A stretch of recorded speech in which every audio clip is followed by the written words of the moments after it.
I'm going to show you how to make a very large hand-tied garden style bouquet using just natural materials, no wire, no plastic, no nothing. And I'm going to share with you my unique method, my materials and ingredients and what to choose to make it very seasonal. And also at the end I'm going to show you how I wrap it.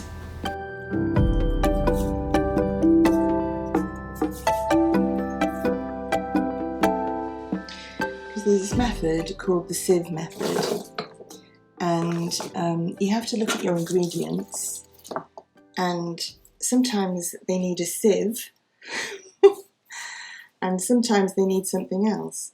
So hydrangeas are kind of sievey because the sieve method is all about you threading things through a sieve, and the idea is that you can use your garden grown material to create that sieve, and then you can thread through other things. So you will see, to create that sieve, I've used some very open structured ingredients like this verbena, like my mint, that hydrangea,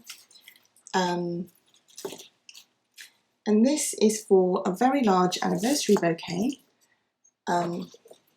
where the bride got married when we were locked down in the UK, which was quite a time. I'm sure everybody's had similar experiences.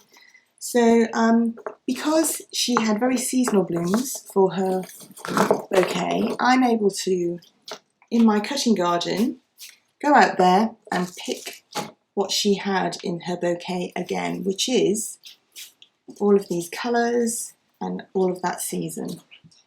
So for this particular very large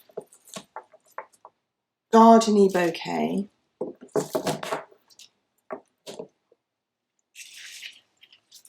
you can see that I'm spreading ingredients out from that initial structure and adding things with colour across it. So one of the ingredients I think to always have in a bouquet is some dancers. So my dancers in this are sweet pea tendrils, and they're also some of this perennial scabiosa, which is one of my top things to grow in a cutting garden for August. As is this ingredient, the gladioli, which is called peacock, which is a beautiful scented variety. So I'm adding some more stems to the bottom, and then I'm just going to turn it round and then add some other things on the other side. So very much you're building, if you're building for a huge bouquet, it's all about having very, very strong, long stems and making sure that your hand holds those stems in the direction that they want to go. And I'm going to carry on and then turn it round. And with things that are sort of needing a bit more support, this is a very, very stiff, strong stem, so it's a good one to have on the outside. I can carry on with my dancing ingredients and make sure that they are sort of sitting in the bouquet, but sitting in a way that you can still see them. It's good to bring some ingredients further down the bouquet as well, and then turn it round and then carry on with some more ingredients on that side. The thing about dancing stems is they all like to kind of intermingle and they get to chat to each other a bit too much. So you have to make sure that you've completely stripped the stems, and so you can just lay them on and separate them, because they do like to get tangled up actually. So sometimes it's really you know, the biggest thing when you're making these big bouquets is to make sure all your stems are out and that you can separate them, particularly this the perennial scabiosa. I absolutely love it, but my goodness me, it does get caught quite a lot. So this has been an absolute favourite ingredient though, the sweet pea stems. The reason it's great, the sweet pea stem, is because the sweet peas actually last a hell of a lot longer on the stem than they do when you cut them off the stem. So I would say it increases the life of the sweet peas. It at least doubles it, to be honest, is my experience. So if I just turn that bouquet over. So I've got some more shorter pieces that I'm just putting down now. And I'm still going with the really nice ingredient is this Verbena boreensis. I'm quite interested to see if it self-seeds in my solid clay. It might actually, you never know, because that is the thing about growing flowers. You don't ever really know what is going to do well and what isn't, and I only like carry on with things that really thrive in my garden here. So a few last stems of flowers, and then I'm going to just add a few little roses. So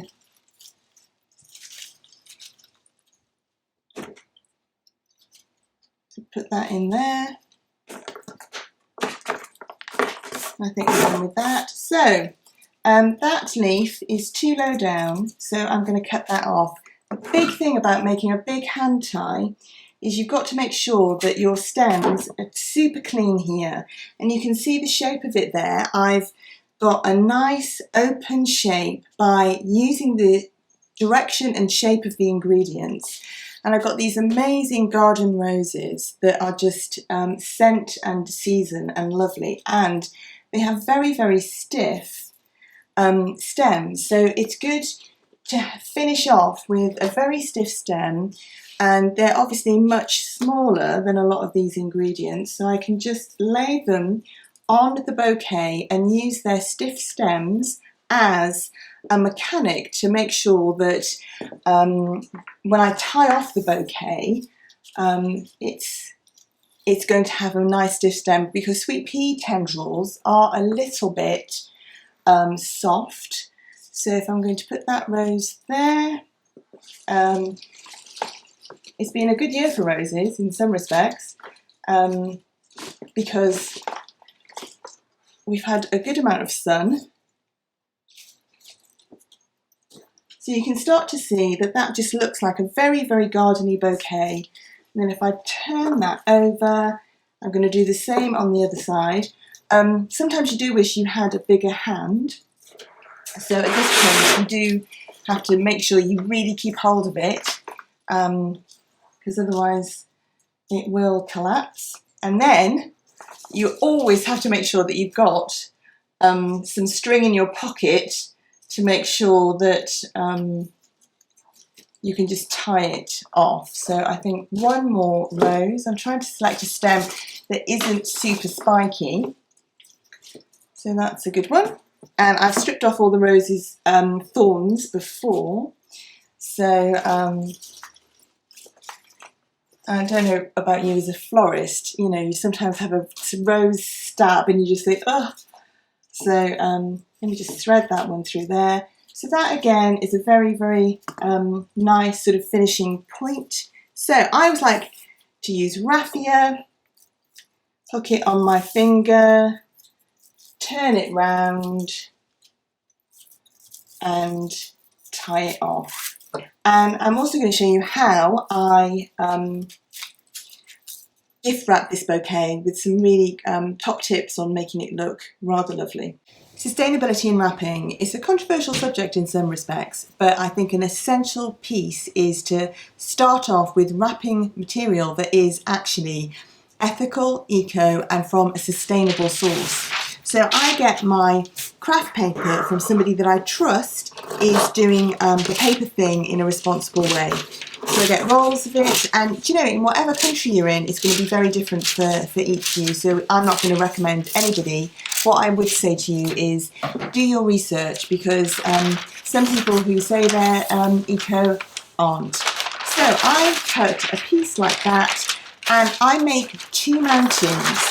So, and it depends on the size of your bouquet, but that's the shape really of the mountains. Fold across, and the top tip is to cut a little hole like that, and I'll show you why that makes a difference. A lot of florists in the past have aquapacked, i.e. used plastic with sending their bouquets. So this is an anniversary, a first anniversary bouquet that I'm going to wrap. And a top tip is to turn it upside down to wrap it. Now you have to make sure that you've got a good hold of it. And I like to use a bit of tissue closest to the bouquet. You can see that I folded it in a line there, and I will just start to wrap that bouquet, turn it round, and then I'll use another piece of tissue folded like that, and look at where the triangles, so basically you're making triangles or mountains all the time when you go around. And because this is a pretty huge bouquet, he's a keeper, then there's 3 bits of tissue. Sometimes you can get away with 2.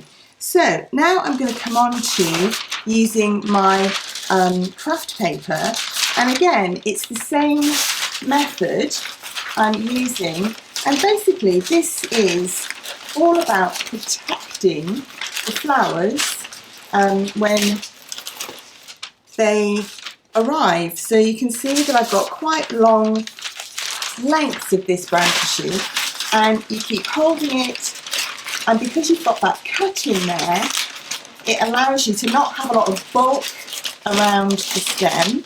So I'm going to look at that to see how it is. Now I'm trying to avoid using sellotape or plastic or anything, so I'm just going to add a 3rd layer here. And on the Aquapack plastic thing, what I arrange with all my customers is either they have a bucket or I have a bucket, and if they're not in, then I leave it in a bucket of water in a shady place and they send their bucket back, or they leave a bucket outside their house and I just drop the flowers in there. So that's a pretty wrapped bouquet. It looks presented, and I always say I get the gift, because when I arrive at the house and give this, then I see the person's face. So a bit of raffia, a bit longer than that, and I wrap down the bottom the same as I would a bouquet, with some wrapping down there. Hook up, go through, and then I'll actually lay that down there. You can't see that. If I lay it down this way, you'll see I'll just pull it through, wind it round, tie it off, tie it there, and then I'll tie some more around, and then just make a little bow, and then the recipient can decide to either reuse the raffia or keep it there. But that is my sustainable wrapping, with ideas for making sure that you never have to use a bit of plastic again for aquapacking. This environmental florist trying one little step at a time to avoid using anything that is not biodegradable or sustainable. Hopefully you enjoyed watching this video. See you in the next one.